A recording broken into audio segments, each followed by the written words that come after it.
Sepasang tatapan mata yang tajam menatap ke arah Laura.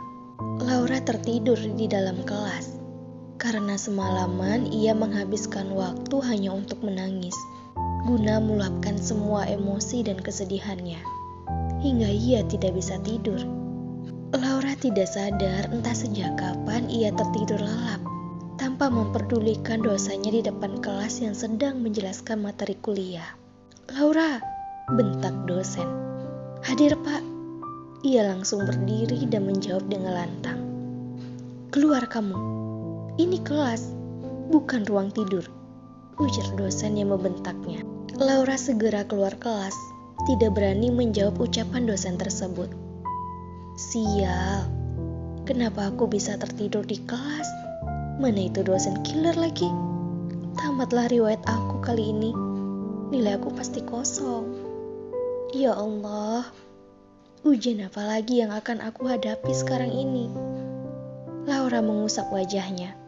Suntuk banget. Apa aku pergi ke taman saja ya? Semoga saja di sana aku bisa mendapatkan ketenangan dan inspirasi baru.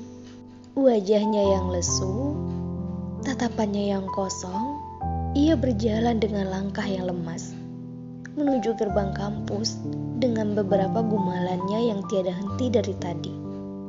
Bruk, dia tidak sengaja menabrak seseorang dan menjatuhkan barang bawaan orang itu. Maaf, saya tidak sengaja. Sini biar saya bantu," ujar Laura tanpa melihat siapa orang yang sudah ia tabrak. Ia langsung merapikan buku yang berserakan di lantai dan beberapa dokumen-dokumen penting. Sedangkan orang yang ia tabrak tidak ikut membantu, hanya berdiri dan melihat Laura. "Nih bukunya." Laura terdiam, terpaku dan membisu. Orang yang ia tabrak ternyata adalah Farhan.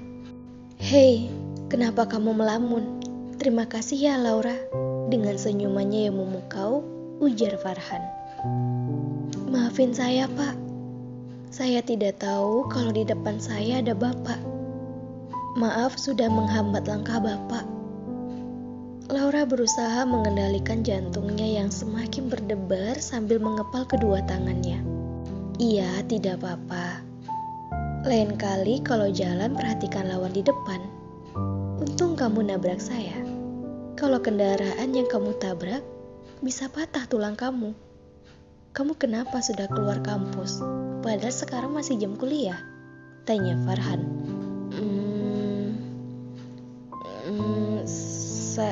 Saya diusir dari kelas karena saya ketiduran, Pak," ujar Laura dengan wajah yang menyengir. "Wajah kamu pucat, mata kamu bengkak. Kamu pasti lagi ada masalah kan? Atau kamu habis nangis semalaman?" tanya Farhan dengan nada yang lembut. "Tidak ada masalah, Pak. Bapak sendiri dari mana?" Laura berusaha mengalihkan pembicaraannya. "Jangan alihkan pertanyaan saya. Berhubungan kamu saat ini diusir oleh dosen, dan sudah pastinya kamu tidak sibuk. Bisa dong kamu bantu saya? Ikut saya dan jangan membantah.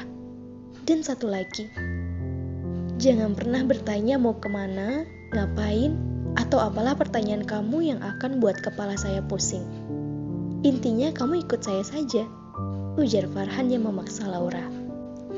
"Baik, Pak," ujar Laura dengan wajah yang menunduk dan suara yang lemas. Di dalam mobil suasana sangat hening. Laura tidak tahu mau dibawa kemana, harus bagaimana. Sedangkan Farhan hanya fokus mengemudi, sesekali menoleh ke arah Laura. "Cantik." Farhan tidak sengaja melontarkan pujian untuk Laura. "Kenapa, Pak?" tanya Laura. "Tidak apa-apa. Kamu diam saja. Saya tidak mengizinkan kamu berbicara sepatah dua kata pun," ujar Farhan spontan. Suasana di dalam mobil kembali hening. Hanya terdengar suara mobil yang saat ini melaju sangat cepat. Setibanya di suatu tempat, Farhan menghentikan mobilnya dan mengajak Laura untuk mengikutinya. Seketika senyuman di wajah Laura kembali menghiasi wajahnya yang cantik. Angin sepoi-sepoi membuat rambutnya menari mengikuti irama. Ia berlari seperti anak kecil. Ia merentangkan kedua tangannya menikmati pemandangan sekitar dan angin yang berhembus dengan kencang. Ia sangat bahagia karena sudah lama sekali Laura tidak pernah lagi melihat keindahan pantai. Terakhir di kelas 2 SMP. Padahal pantai adalah tempat favoritnya. Karena kesibukan di dunia pendidikan, ia tidak bisa meluangkan waktu untuk bermain ke pantai. Laura bermain ombak yang sedang menyapu pinggir pantai. Tidak memperdulikan pakaiannya akan basah, dan ia melupakan Farhan. Sedangkan Farhan dari kejauhan sangat terpukau dengan tingkah laku Laura yang begitu manis di matanya. Inilah tujuan Farhan mengajak Laura ke pantai. Karena dari dulu Farhan tahu pantai adalah tempat favorit Laura. Lalu Farhan menghampiri Laura. "Senang ya, bisa melihat pantai lagi?" tanya Farhan. Laura memeluk Farhan menandakan bahwa dirinya sangat bahagia. Di dalam pelukan Farhan, Laura menganggukkan kepalanya dan berkata, "Iya Pak, senang banget. Terima kasih sudah membawa Laura ke sini," ujar Laura. Laura tidak bisa lagi menahan kesedihannya. Rasa sedihnya kini bergabung dengan rasa haru, sehingga membuat Laura menangis di dalam pelukan Farhan. "Saya tahu, kamu pasti memiliki masalah yang tidak bisa kamu atasi sendiri," ucap Farhan. Tangisan Laura semakin deras, sedangkan Farhan membiarkan Laura menangis di dalam pelukannya, sembari mengelus lembut punggung Laura, agar Laura tidak begitu larut dalam tangisnya. Setelah terluapkan semua isi hati Laura, Laura melepaskan pelukannya, melap air matanya. Ia merasa malu karena ia menangis di dalam pelukan Farhan, sehingga membuat baju Farhan basah karena air matanya. Ia juga melap baju Farhan, diiringi meminta maaf. Kemudian ia menceritakan semuanya ke Farhan, kecuali bagaimana perasaannya ke Farhan. Farhan hanya diam ketika mendengarkan semua cerita Laura. Di dalam benak Farhan, ternyata begitu menyakitkan perjodohan ini bagi Laura. Setelah semua unek-unek Laura terluapkan, Farhan mengajak Laura makan siang. Setelah itu Farhan mengantar Laura pulang.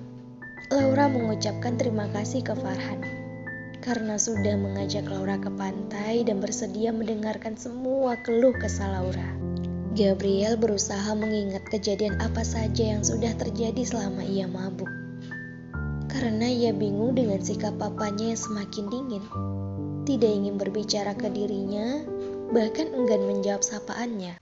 Ia tersadar, ternyata ia telah mengeluarkan semua unek-unek yang sudah ia pendam selama ini di hadapan papa dan mamanya. Kini jarak di antara mereka semakin renggang. Tidak ada satupun di antara mereka yang ingin meminta maaf. Mungkin image mereka sama-sama tinggi. Gabriel tidak merasa bersalah, malah senang karena semua isi hatinya sudah diketahui oleh kedua orang tuanya. Bahkan ia tidak memperdulikan jarak di antara ia dan papanya. Yang ia pikirkan hanya satu, yaitu ia harus memiliki tekad yang kuat dan kegigihan untuk berusaha merebut hati Laura bagaimanapun caranya. Ia gak akan melepaskan wanita yang paling ia cintai. Walaupun nantinya ia akan menghadapi berbagai rintangan, ia akan terus maju ke depan. Karena ia yakin, suatu saat nanti Laura pasti akan mencintai dirinya. Karena sebuah usaha tidak akan pernah mengkhianati hasil. Penasaran dengan episode selanjutnya? Selamat menyaksikan. Bersambung.